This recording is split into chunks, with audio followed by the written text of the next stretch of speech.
हाँ, कक्षा 8 समाज विज्ञान सप्ताह चतुर्थ मिशन कोशिश के अंतर्गत आज हम आपदा किसे कहते हैं, आपदा के कितने प्रकार होते हैं और हमारे उत्तराखंड में कौन कौन सी आपदाएं घटनाएं आपदा आती हैं, उस पे हम चर्चा करेंगे। आप देखें, इस चित्र में आप देख रहे होंगे सभी बच्चे, जो 4 चित्र आपके सामने दिखाई दे रहा है उसमें कुछ आपदाएं, कुछ घटनाएं आप देख रहे होंगे। तो ये सब आपदा के अंतर्गत आती हैं। सबसे पहले हम आपदा किसे कहते हैं। आपदा हमारे सामाजिक आर्थिक जीवन को भारी खतरा में डालती हैं और ये अचानक आने वाली ऐसी घटनाएं जो हमारे सामाजिक और आर्थिक जीवन को भारी खतरा में डालती हैं, आपदा कहलाती हैं। तो आपदा मुख्य रूप से 2 प्रकार की होती हैं, प्राकृतिक और मानवकृत। तो आप देख रहे होंगे भूस्खलन का होना, बादल फटना और मैदानी क्षेत्र में बाढ़ का आना और हिमस्खलन होना, वनों में आग लगना, ये सारी मौसमी आपदाएं हैं जो वर्ष के किसी विशेष मौसम में अधिक होती हैं। जैसे गर्मियों में जंगलों में आग लग जाती है, बरसात में बादल फटते हैं, भूस्खलन होते हैं, और दूसरी ओर भूकंप को क्षेत्रीकरण के आधार पर हम प्रमुख रूप से 5 भागों में बांटते हैं। 5 जोन हैं भूकंप के।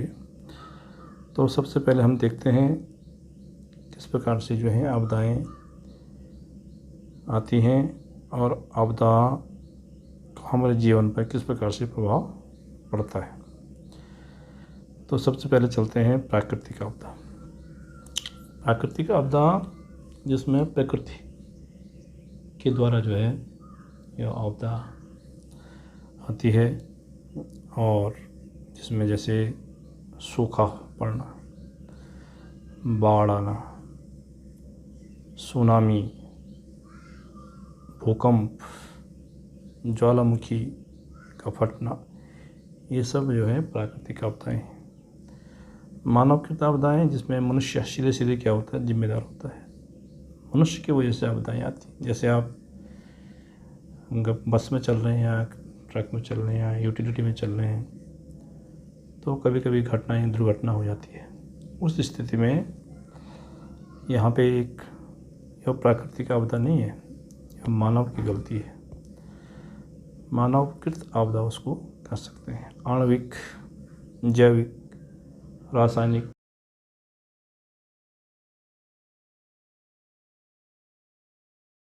घटनाएं हैं, ये सभी जो हैं किस में आती है, मानवकृत आपदा के अंतर्गत आती है। ठीक, इतना आप समझ गए होंगे। तो अभी हमने आपको जो है आपदा किसे कहते हैं, आपदा के कौन कौन से प्रकार हैं, हमारे यहाँ पे कौन कौन सी आपदाएं आती हैं। तो जैसे आपने देखा होगा आजकल बरसात का मौसम है और बरसात के मौसम में भूस्खलन हो जाता है। सड़कों में जो है ऊपर से पत्थर वगैरह आ जाते हैं, चट्टान खिसक जाती है। इससे पहले आपको मैंने आपदा किसे कहते हैं, आपदा के कौन कौन से प्रकार हैं। अब चलते हैं भूकंप। आपने भूकंप के बारे में सुना होगा। भू पृथ्वी, कंप का मतलब कंपन करना, हिलना, पृथ्वी का हिलना। हम साधारण भाषा में उसको पृथ्वी में कंपन होना भूकंप, उसे हम कहते हैं। तो इसकी परिभाषा है, पृथ्वी के आंतरिक भागों में अचानक उत्पन्न कंपन को भूकंप कहते हैं, सीधे साधारण भाषा में। तो भूकंप को सबसे खतरनाक प्राकृतिक आपदाओं में माना जाता है, क्योंकि एक हम इसका जो है वैज्ञानिक भी पूर्वानुमान नहीं लगाते हैं, नहीं लगा पाते हैं। इसका अभी कोई ऐसा यंत्र नहीं बना है कि हम उसको पहचान सकें कि भूकंप आने वाला। जैसे हम वैज्ञानिक जो है, मौसम वैज्ञानिक बता देते हैं कि 2 दिन में बारिश आने वाली है, या यहाँ पे जो है बाढ़ आ सकती है, या यहाँ पे जो है तीव्र पवनें चलने का खतरा है, या वहाँ पे जो है ज्वार आ सकता है, भाटा आ सकता है। ये सारी चीज़ें तो वैज्ञानिक बता देते हैं, लेकिन भूकंप का पूर्वानुमान अभी तक लगाना मुश्किल है। मतलब यानी कि अभी तक हमने खोज नहीं हुई है। इस प्रकार से हम सोए हुए हैं, अचानक भूकंप आ जाता है, हम चल रहे हैं भूकंप आ जाता है, हम किसी स्थान में बैठे हुए हैं भूकंप आ जाता है, गाड़ी के अंदर बैठे हुए भूकंप आ जाता है। तो ये सारी चीज़ें हैं, तो इसलिए उसको जो है सबसे खतरनाक आपदाओं में इसे गिना जाता है। तो पृथ्वी की जो ऊपरी सतह है वहाँ पे अचानक से कंपन करना ही भूकंप कहलाता है। जब यह कंपन तेज होता है तो यह अपने उत्पत्ति केंद्र से, जहाँ से उत्पन्न होता है, प्रसारित होता है, ठीक है, और प्रसारित होते हुए पृथ्वी की सतह पर स्थित वस्तुओं, इमारतों आदि को हिला डोला करके असंतुलित कर देता है, जिससे अपार जन और धन की क्षति होती है, ठीक है। अब आता है भूकंप आने के कौन कौन से कारण हैं। तो भूकंप आने के का जो मूल कारण है पृथ्वी की संतुलन अवस्था में अव्यवस्था का होना। पहला कारण यही है भाई। यदि विश्व के भूकंप क्षेत्रों को देखा जाए तो यह स्पष्ट होता है कि भूकंप का केंद्र प्रायः कमजोर और अव्यवस्थित भूपटल के आसपास पाया जाता है, ठीक है। जहाँ पे सबसे कमज़ोर क्षेत्र होता है वहाँ भूकंप के खतरे ज़्यादा आने के ज़्यादा चांसेस रहते हैं। तो हमारी पृथ्वी की जो ऊपरी सतह है क्रस्ट विभिन्न जो हैं छोटी छोटी प्लेटों से मिलकर बनी हुई है। इस परत के नीचे की मेंटल परत अर्ध पिघली गर्म अवस्था में होती है, और जिसके कारण ऊपरी परत में कंपन होता रहता है, जिससे भूकंप की उत्पत्ति होती है। इसके अतिरिक्त अन्य भूकंप के कारकों में के अंतर्गत मुख्य रूप से ज्वालामुखी विस्फोट, परपट्टी में भ्रंश, दरारों का पड़ना और जलीय भार, भूपटल में सिकुड़न आदि को सम्मिलित किया जाता है, जो कि भूकंप का कारण बनते हैं। इस प्रकार से जो है भूकंप को की जो तीव्रता होती है, कितना उसको रिएक्टर स्केल में मापा जाता है, कितना रिएक्टर का भूकंप है, ये 1 का है, 2 का है, 3, 4, 5, 6, 7, 8, 9, 10, उससे ऊपर भी आ सकता है। वो बहुत ही उससे ऊपर तो बहुत स्थिति खराब हो जाएगी अगर आएगा तो इस प्रकार से जो है इसको रिएक्टर स्केल पे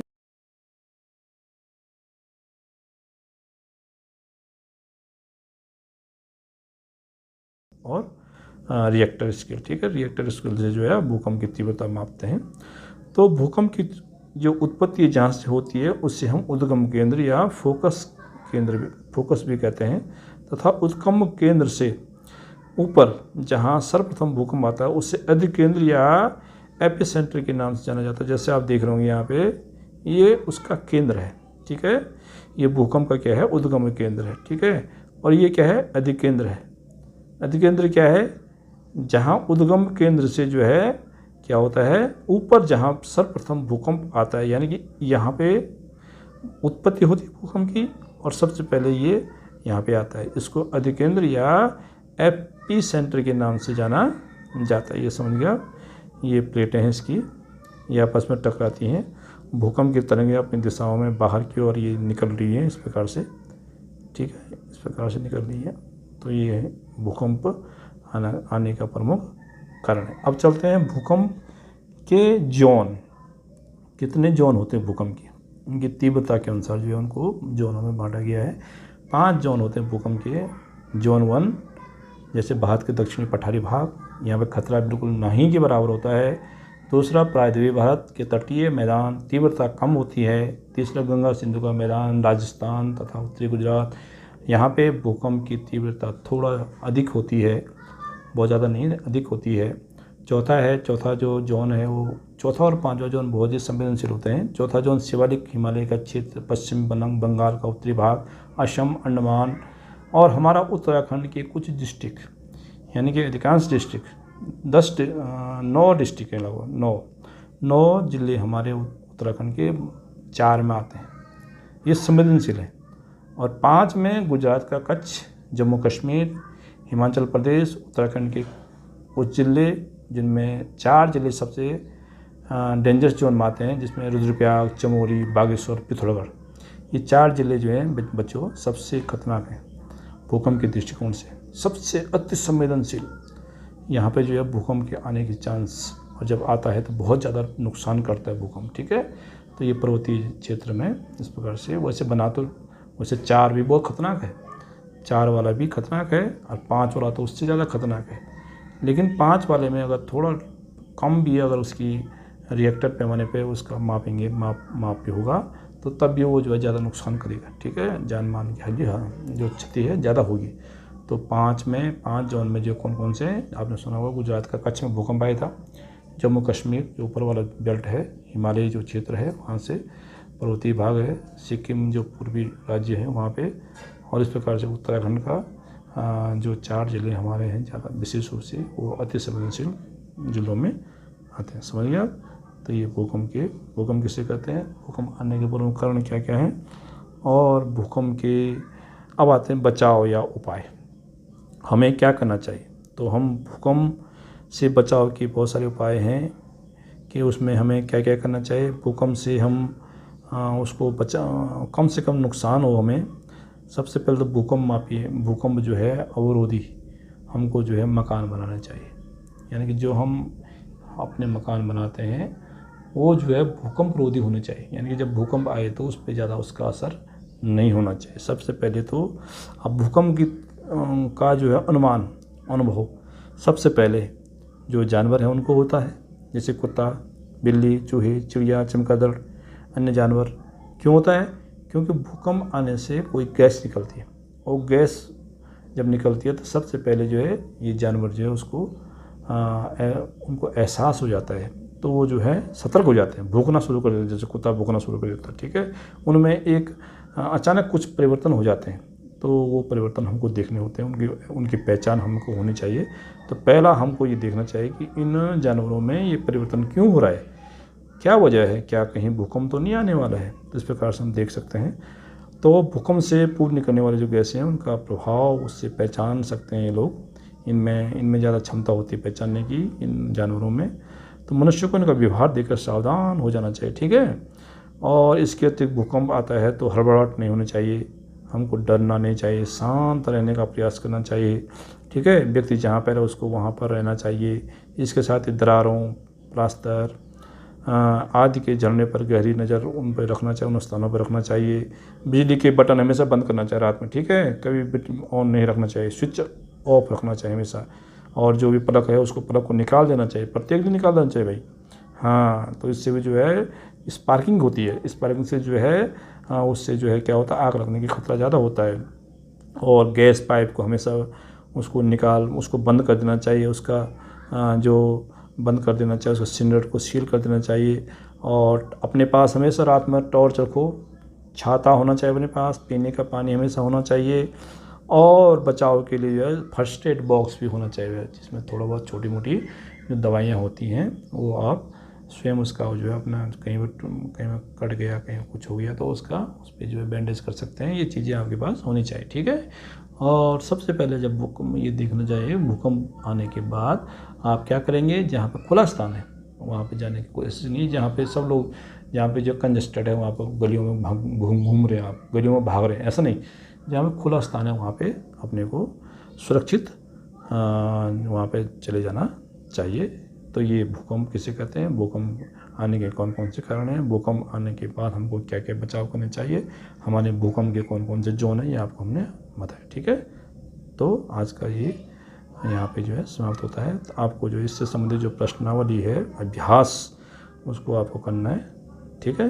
और अपनी जो मिशन कोशिश की कापी बना रखी है आपने, उसमें इनको नोट कर